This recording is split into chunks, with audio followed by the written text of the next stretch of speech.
Mesdames et Messieurs les ministres, honorables députés, Mesdames et Messieurs les membres du corps diplomatique, en particulier les représentants de la République algérienne démocratique et populaire, terre de combat et de fraternité pour Frantz Fanon.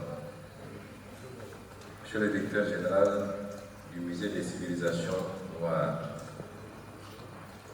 chers professeurs, chercheurs, artistes, militants, étudiants, élèves,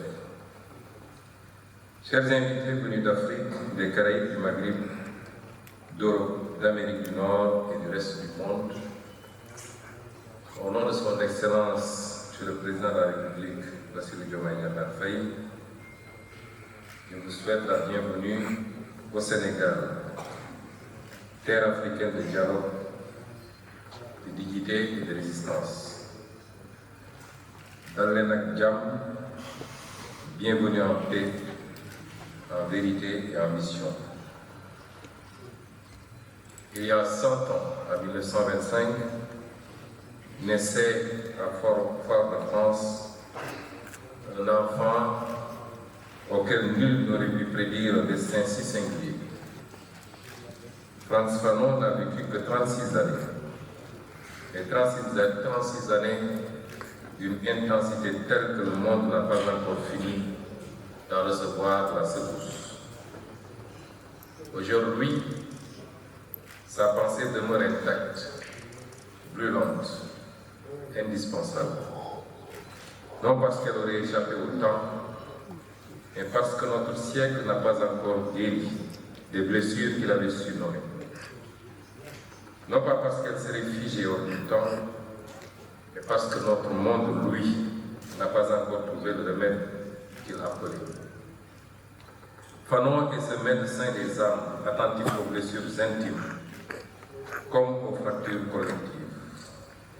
Fanon est ce guérisseur des sociétés, qui a vu que le colonialisme n'était pas seulement un rapport politique ou économique, mais une opération chirurgicale sur la psyché humaine. Fanon est une intelligence indomptable, qui a osé nommer les mécanismes de la domination avant que l'histoire ne reconnaisse l'exactitude de son analyse. Sa vie fut brève. Je veux rendre hommage à travers lui à sa femme, à sa fille et à sa fondation. Sa vie fut brève, mais son œuvre immense. Et si nous sommes rassemblés à Dakar aujourd'hui, c'est parce que Fanon n'est pas seulement un héritage africain, il est une promesse inachevée que notre continent doit assumer et transformer en actes. Vient ensuite cette évidence, qui est que Fanon dialogue avec le Sénégal comme avec toute l'Afrique. Pourquoi donc Dakar? Pourquoi le Musée des civilisations noires, ce temple de nos mémoires et de nos futurs? Parce que le Sénégal est, depuis longtemps, un carrefour de l'Afrique résistante.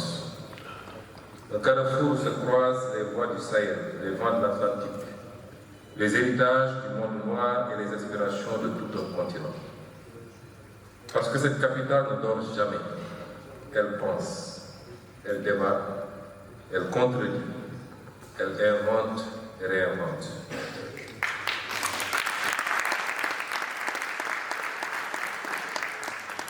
Dakar vit au rythme des grandes conversations africaines.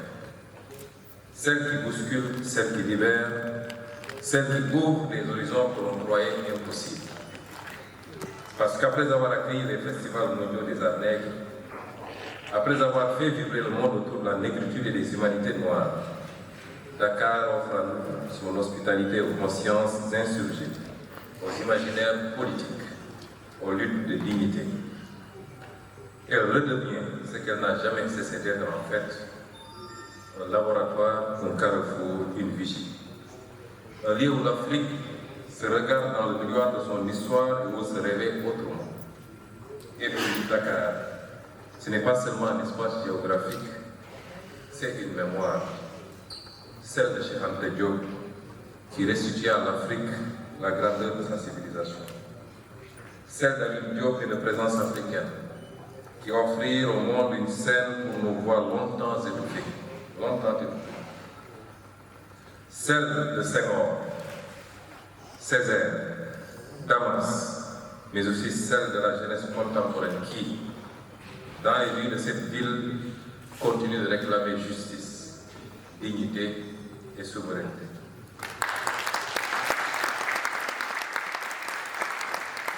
Dans ce contexte, il serait presque naturel que Fanon trouve ici un refuge et une résonance.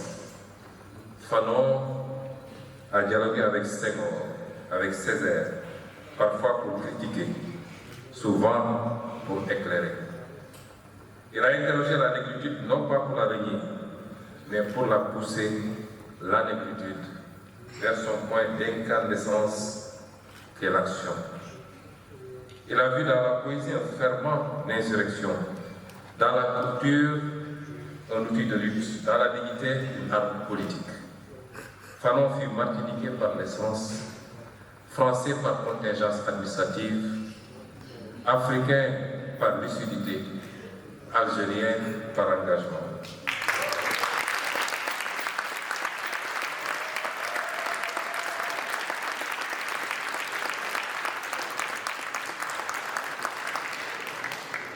Et enfin, citoyen d'une humanité qu'il voulait reconstruire depuis ses ruines. Sa trajectoire est un archipel, des îles de mémoire reliées par une même quête de liberté. Oui, Fanon s'est fait algérien pour mieux se faire africain. Oui, il a planté son destin dans la terre du Maghreb pour que germe une liberté que l'Afrique entière attendait. Il a compris que l'Algérie n'était pas une périphérie de l'Afrique, mais son front avancé, son foyer de braise, le lieu où se jouait le destin de la décolonisation.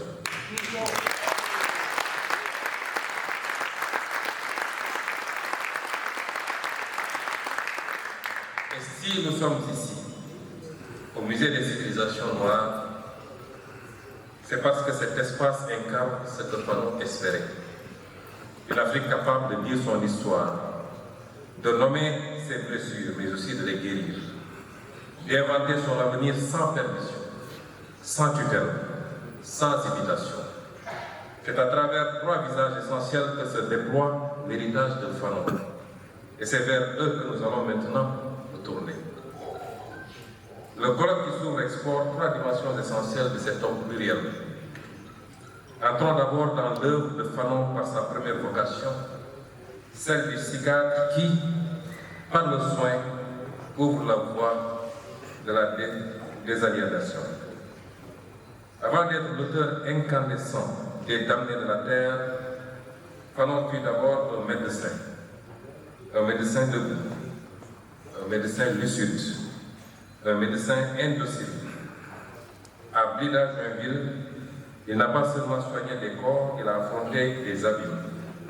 Il a ouvert les dossiers de la souffrance coloniale, comme on ouvre un dossier d'instruction pour en révéler les preuves, les mécanismes, les complicités. Dans les couloirs de l'hôpital psychiatrique, il a vu ce que peu d'Européens voulaient admettre, que le colonialisme n'était pas seulement une administration, mais une pathologie. Que la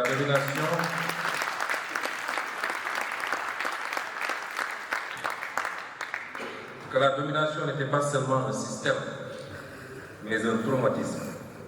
Que l'oppression n'était pas seulement un rapport de force, mais une intrusion dans l'âme humaine.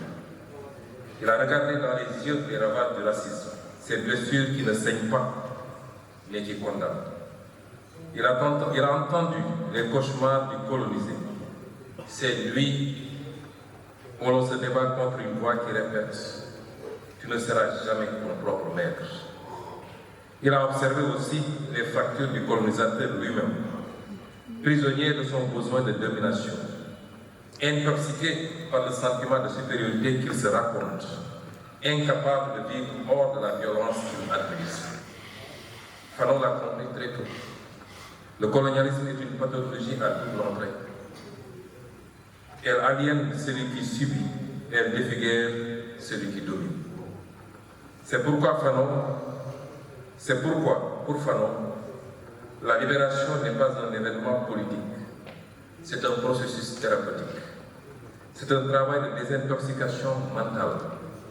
C'est la rééducation d'un peuple blessé pour qu'il cesse enfin de douter de lui-même. Il écrivait avec une lucidité qui glace encore aujourd'hui. Fanon nous a appris qu'une indépendance qui ne libère pas les consciences n'est qu'un décor renouvelé.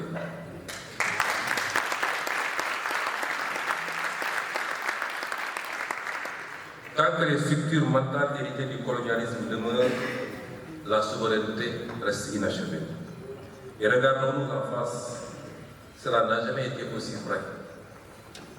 Car l'Afrique, malgré ses victoires, malgré ses indépendances, porte encore dans son inconscient collectif les cicatrices laissées par les siècles de domination.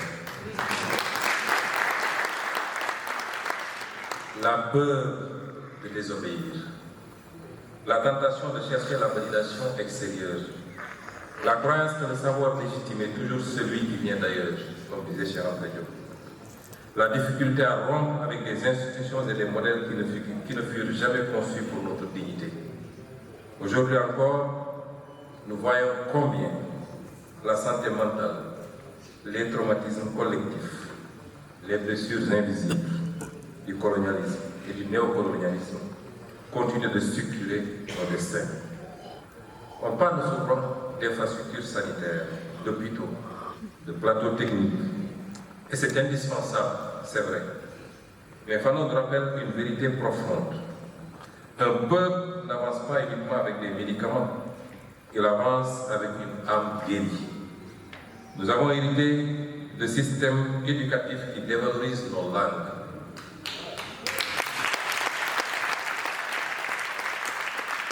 De systèmes politiques qui nous apprenaient à obéir plutôt qu'à créer.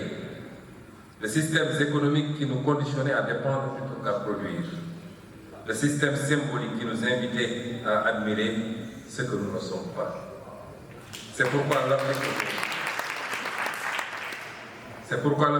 d'aujourd'hui n'a pas seulement besoin d'hôpitaux. Elle a besoin d'un vaste chantier de réparation psychique. Un chantier qui révalorise nos langues, qui honore nos cultures, qui libère nos imaginaires, qui soigne nos mémoires de leur silence forcé et qui permet à chaque Africain, où qu'il vive dans le monde, de devenir un sujet de sa propre histoire. La désaliénation est une politique publique. La désaliénation est un projet national, continental même. Et la désaliénation est une condition de la souveraineté. Et si nous sommes fidèles à Fanon, alors nous devons comprendre que la plus grande bataille de notre époque n'est pas seulement une bataille économique et institutionnelle. C'est une bataille pour la restauration de notre société collective. Vient le second. D'ici cadre engagé, passons maintenant à Fanon, le politique. Celui qui pense la lutte, la rupture et la souveraineté comme les fondations de l'émancipation.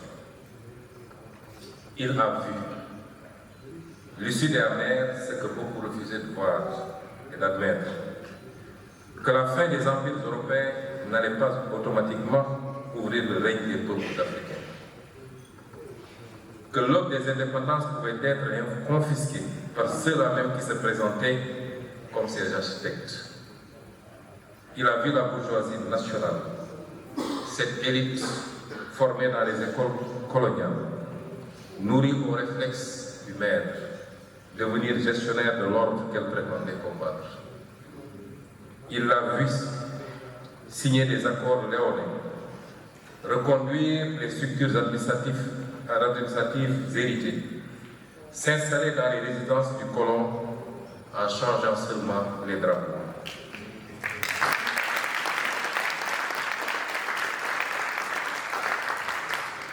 Des hommes nouveaux dans des institutions anciennes. Fanon savait que cela ne suffirait jamais. Il avait compris que la décolonisation si elle se contente d'un transfert de pouvoir administratif, peut devenir le masque souriant d'un continuum colonial. Et que la bourgeoisie nationale, au lieu d'être une force de libération, pouvait devenir ce que Fanon appelait sans détour une classe sans envergure, un relais administratif du colonialisme, incapable de donner un souffle à l'indépendance. Une classe bavarde, narcissique, imitatrice, fascinée par le confort du colon plus que par la souffrance du peuple. Permettez-moi de rappeler avec les mots mêmes du document qui guide ce colloque. Vos mots, les mots de Dakar, réfléchissant sur Fanon, le diagnostic implacable que l'on retrouve dans les axes préparatoires. Le recul du colonialisme dans l'Afrique des années 60 portait la promesse d'une reprise de l'humanité. Hélas, Fanon avait dû alerter sur la trahison de cette promesse par la bourgeoisie bureaucratique africaine.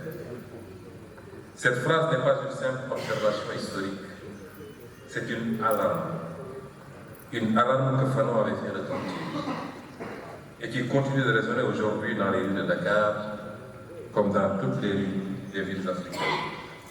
Dans les révoltes des jeunesses ouest-africaines, dans les critiques des systèmes monétaires imposés, dans les colères populaires face aux projets d'alignement et de dépendance. Car oui, vous avez raison, l'indépendance politique n'a pas suffi. Elle a ouvert une porte, mais elle n'a pas brisé les murs. Elle a hissé nos drapeaux, mais elle n'a pas libéré nos économies. Elle a donné une existence internationale à nos États, mais elle n'a pas garanti la souveraineté réelle de nos peuples. Les mécanismes de dépendance ont changé de forme, mais pas de nature. Le colon est parti, mais la dette est restée. L'administration coloniale s'est retirée, mais les accords illégaux sont demeurés. Les gouverneurs ont disparu, mais les injonctions des institutions financières internationales ont pris le relais. Les frontières ont été rompues, mais nos monnaies sont restées alignées. La forme a changé, mais la structure jamais entièrement. C'est pourquoi le combat continue.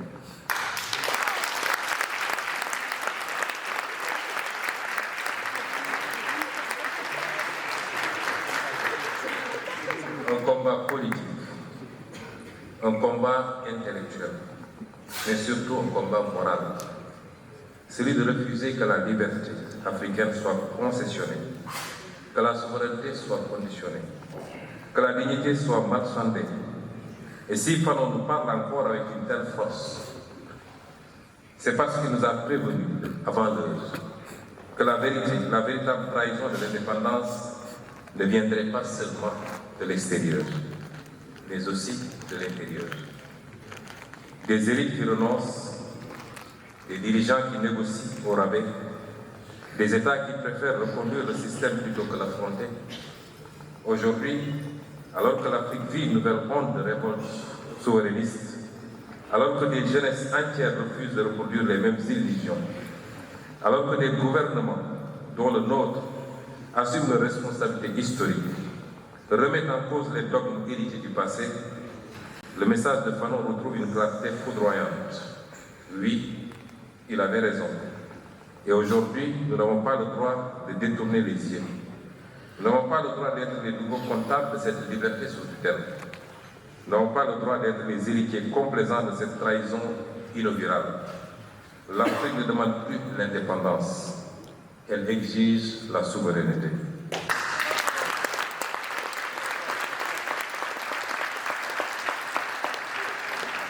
Et cette souveraineté, Fanon nous l'a enseigné. Cette souveraineté n'est pas une proclamation, c'est une rupture. Vient alors le troisième visage de Fanon, celui de l'humaniste, celui de l'homme neuf. Fanon n'a jamais été un prêcheur de haine. Il a contemplé la violence non comme un idéal, mais comme une conséquence. Il a espéré ardemment l'avènement d'un homme neuf délivré du complexe du colonisé comme du complexe du colonisateur. Cet homme nouveau, disait-il, ne se définit ni par la race, ni par la rancœur, ni par la revanche. Il se définit par la liberté de retrouver. Et surtout par cette phrase qui restera le fil conducteur du colloque, que chaque génération doit, dans une relative opacité, découvrir sa mission, l'accomplir ou la trahir.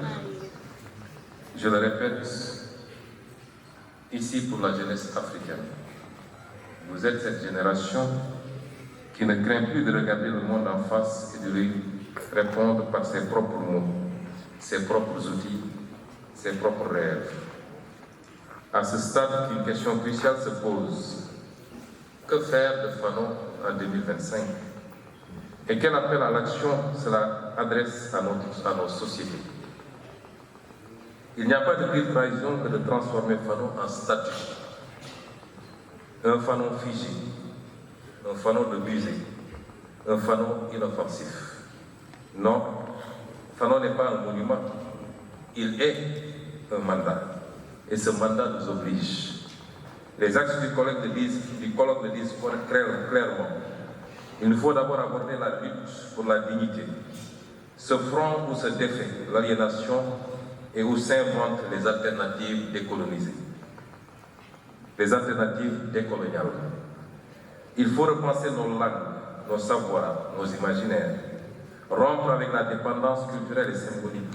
Rebâtir des institutions de savoir réellement africaines, réellement libres. Penser le féminisme africain avec un espace d'invention politique, pas comme un emprunt. Réhabiliter nos humanités noires, nos spiritualités, nos esthétiques, nos pensées. Vient ensuite l'analyse des sujets révolutionnaires et des contre-révolutionnaires qui tentent de freiner l'histoire. Fanon nous met face à une question centrale. Quelle force sociale porte aujourd'hui la transformation? La jeunesse, les travailleurs, les agriculteurs, cœur battant de la révolution, selon lui. Les diasporas, les mouvements citoyens et surtout, quelle force cherche à maintenir la dépendance? Sa lecture de la bourgeoisie nationale reste, hélas, d'une actualité brûlante. Il nous faut à présent analyser la position de l'Afrique et de sa diaspora dans ce monde en profonde recomposition. Il nous faut à présent analyser cette position. Le colloque nous invite à penser une Afrique qui n'est plus un objet, mais un acteur stratégique. Une Afrique qui s'inscrit dans une configuration internationale où l'hégémonie occidentale vacille, où les BRICS redessinent les alliances, où les puissances se déplacent et où les institutions internationales sont elles-mêmes interrogées par de nouveaux rapports de force.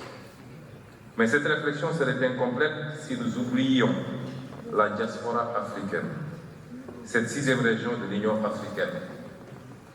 Et c'est peut-être une coïncidence heureuse que son Excellence le Président Bassirou Diomaye Faye ait décidé de consacrer une journée nationale de la diaspora dont la première édition s'est tenue aujourd'hui même. Une diaspora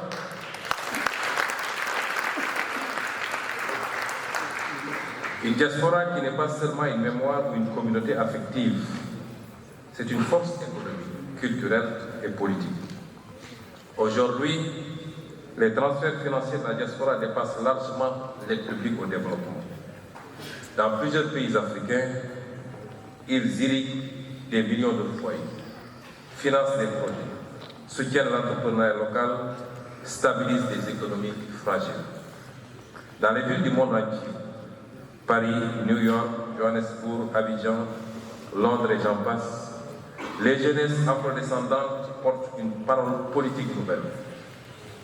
Connectées, décomplexées, transnationales, elles se mobilisent contre les violences policières, contre le racisme systématique, contre les discriminations économiques.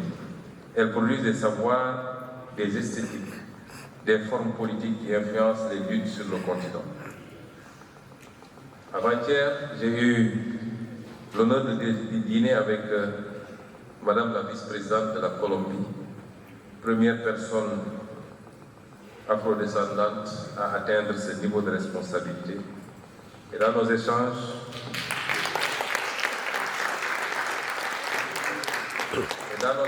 j'ai pu apprécier la profondeur, l'engagement de Madame la vice-présidente sur les questions mémorielles et même sur la question de la réparation. Pour beaucoup d'élites africaines, c'est un crime, voire un péché, de penser ainsi, à fortiori de parler de ces questions. Je voudrais rendre hommage à cette brave dame, malgré les pressions qu'elle subit chez elle, et voire même des menaces.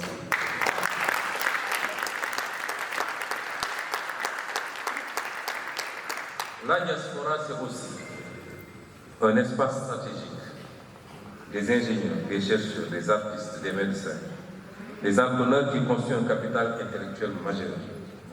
La révolution numérique africaine doit beaucoup à ces femmes et ces hommes installés un peu partout dans le monde, qui réinvestissent leurs compétences dans l'innovation africaine, dans les fintechs, les réseaux éducatifs, les plateformes de formation, l'intelligence artificielle et j'en passe. Fanon parlait de la décolonisation totale, pas symbolique, totale. Il savait que la libération ne se joue pas seulement dans les capitales africaines, mais aussi dans les circulations transatlantiques, dans les solidarités diasporiques, dans la capacité des peuples noirs à parler d'une seule voix sur plusieurs continents.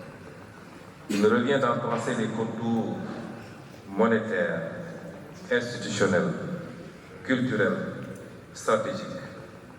Il nous revient de comprendre que la souveraineté africaine se construit à Dakar, certes, mais aussi à Bamako, à Bobo-Dioulasso, à Saint-Louis du Sénégal, à Trinidad, à Atlanta, à Salvador de Bahia, à Londres et à Johannesburg, et partout ailleurs.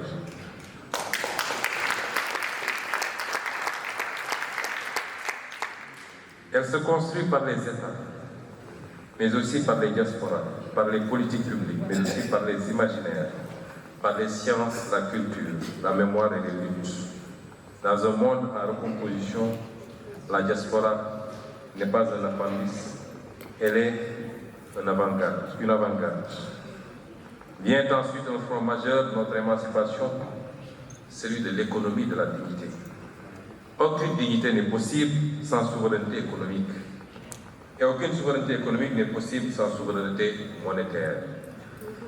Ce n'est pas une équation théorique.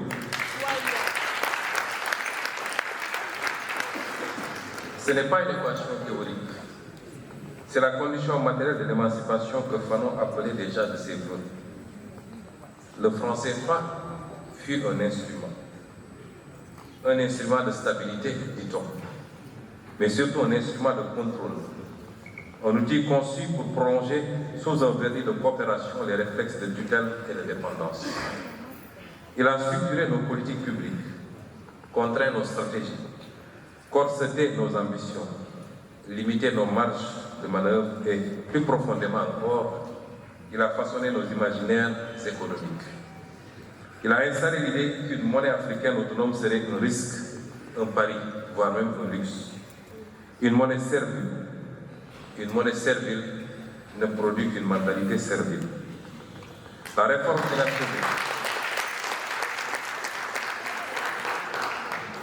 La réforme inachevée de l'ECO en est une autre. Une réforme annoncée pour tourner la page du CFA, mais qui, dans sa forme actuelle, n'auront véritablement qu'avec le symbole, pas encore avec la structure. Nous devons le dire avec franchise, changer de nom sans changer de logique n'est pas une révolution. C'est un rebranding de la dépendance.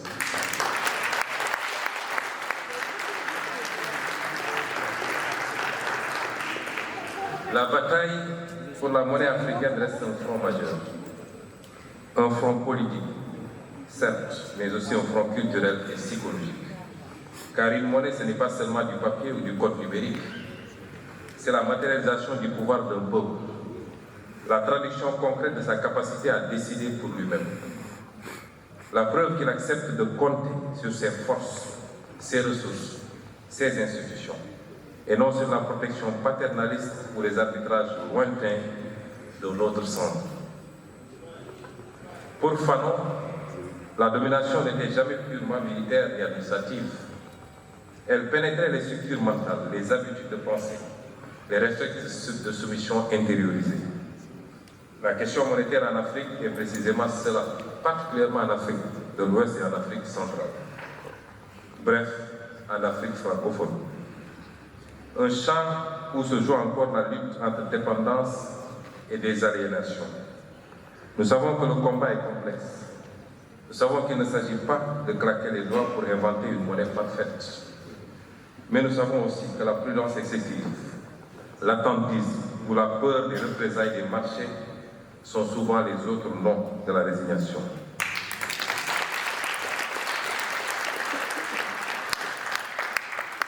La souveraineté monétaire n'est pas un isolement. C'est une capacité à choisir, à négocier d'égal à égal, à orienter son économie sans permission préalable, à investir dans ses priorités, la santé, l'agriculture, l'éducation, l'industrie, sans attendre que d'autres valident nos projets ou redessinent nos ambitions. C'est pourquoi nous devons ensemble reconstruire l'économie politique de la dignité. Une économie basée sur la maîtrise de nos ressources, la refondation de nos institutions financières, la fin des fuites de capitaux, la régulation de nos chaînes de valeur et l'affirmation d'un principe simple mais révolutionnaire, que nos peuples ne doivent plus être des variables d'ajustement dans l'ordre mondial. En vérité, tant que nous n'aurons pas conquis notre souveraineté monétaire, notre souveraineté économique restera sous condition et notre dignité restera négociable. Et cela, Fanon l'aurait refusé avec la plus grande fermeté. Et c'est ici que surgit une exigence fondamentale, notre responsabilité en tant que gouvernement africain dans l'histoire qui s'écrit. En tant que Premier ministre du Sénégal, je veux dire ceci, et devant vous, je veux le dire avec gravité, mais aussi avec une conviction inébranlable. Nous ne commémorons pas Frantz Fanon, nous le continuons. Nous ne sommes pas ici.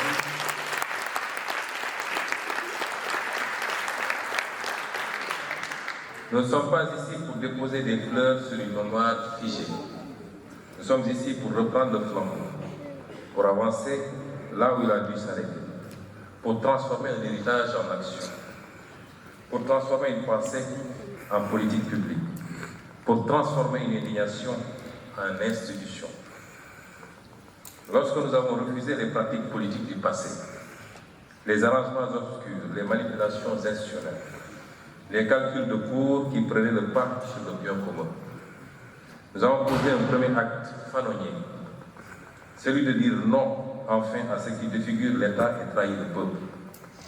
Lorsque nous avons révélé la vérité sur les finances publiques, lorsque nous avons mis à nu les passifs cachés, les mensonges comptables, les dettes déguisées, les bilans maquillés, lorsque nous avons entamé le chantier de la réappropriation de nos ressources naturelles et celui de la fin de la prédation de nos ressources financières et budgétaires par les surfacturations et la corruption généralisée, lorsque nous avons refusé la politique du silence et de la façade, nous avons agi dans l'esprit de Frantz Fanon.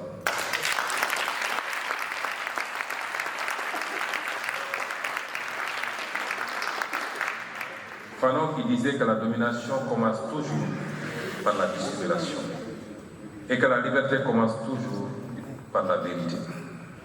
Lorsque nous avons engagé la lutte contre la dépendance économique, contre les accords qui brident, contre la présence militaire étrangère, contre les conditionnalités qui punissent, contre les mécanismes monétaires qui ligotent, nous avons rejoint le combat de Frantz Fanon.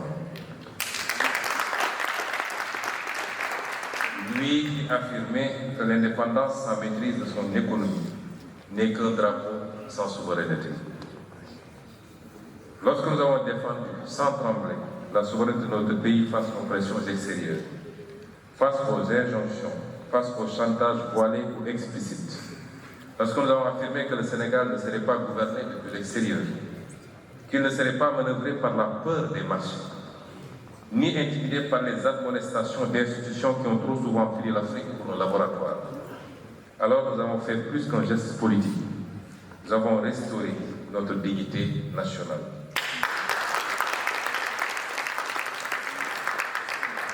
Lorsque nous avons proclamé haut et fort notre droit à choisir nos alliances, nos partenariats, nos stratégies, nos amis et nos horizons. Lorsque nous avons dit que le Sénégal ne serait jamais l'appendice géopolitique de personne, nous avons prolongé le rêve pharaonien d'une Afrique qui s'autodétermine, d'un continent qui ne commande plus, qui ne s'excuse plus, mais qui assume pleinement sa place dans le monde. Oui, dans chacun de ses actes. Nous nous sommes inscrits dans la droite ligne du combat pharaonien pour la dignité. Pas par posture, pas par opportunisme, mais par devoir historique.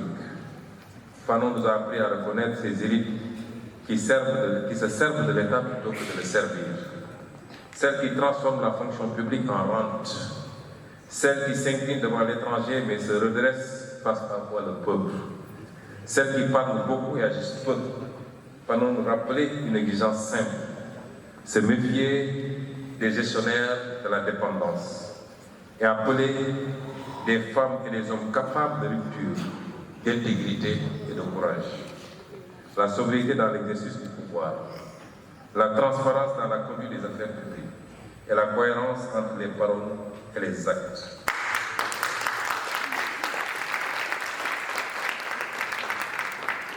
Nous avons choisi cette triptyque simple mais exigeante, le djoub, le djoubel et le djoubel.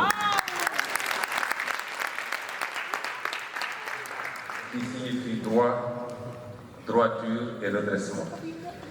Droit dans notre rapport au peuple, droiture dans notre rapport à l'État, redressement dans notre rapport à l'histoire. Mais mesdames et messieurs, ce n'est là qu'un commencement.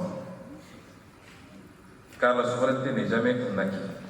Elle est un combat quotidien, une conquête lente, un effort sans cesse de commencer. Ce colloque doit nous aider à aller plus loin encore, plus loin dans la construction d'un État économisé, plus loin dans l'invention d'une économie souveraine, plus loin dans la reconquête mentale et culturelle, plus loin dans la refondation de nos institutions, plus loin dans la construction d'une Afrique qui cesse enfin d'être le terrain des autres, pour devenir le théâtre de sa propre histoire. Et si Dakar accueille cette rencontre, c'est parce que Dakar ne veut pas seulement comprendre Fanon. Dakar veut l'accomplir. Mesdames et messieurs, le colloque qui s'ouvre n'est pas un séminaire savant. Il est un moment politique, un moment de respiration et d'audace pour l'Afrique. Nous sommes réunis pour poser une question simple. Comment achever ce que Fanon a commencé? En vérité, tant qu'il y aura des peuples humiliés, tant qu'il y aura des damnés de la terre, tant qu'il y aura un vent de domination qui souffle sur notre continent, Fanon restera vivant. Mais tant qu'il y aura une jeunesse debout, tant qu'il y aura des luttes de dignité, tant qu'il y aura un souffle d'espérance dans les rues de Dakar, de Banjul, de Ouagadougou, de Bamako, de Port-au-Prince, alors son rêve d'une humanité nouvelle, libérée de ses chaînes anciennes, restera possible.